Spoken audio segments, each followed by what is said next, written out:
Ouais, même les banques en ligne un peu plus traditionnelles comme Bourso, bah, là, ils ont référencé maintenant des ETF crypto. Voilà. C'est leur manière à eux de se dire: «OK, bon, c'est un ETF, on connaît J'y bien, vais, mais j'y vais». Voilà, c'est ça. moi, j'ai un département risque. Tu vois, c'est exactement ça. Exactement. Puis on a vu des banques aussi, créer des stablecoins. Donc il y a un vrai shift aussi, ouais. Société Générale, qui était sur la blockchain depuis 2017. Odo, récemment. Il y en a eu tellement d'autres, en fait. Il y a eu tellement d'initiatives.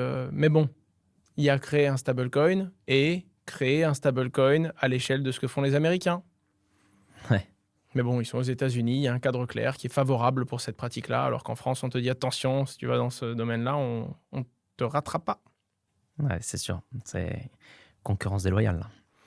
Compliqué. Oui, ça l'a toujours été un peu sur certaines techs, hein, c'est-à-dire que les autres arrivent, ils ont pignon sur rue, tu joues avec la même règle que les autres. Enfin, tu joues au même jeu que les autres, mais pas avec les mêmes règles.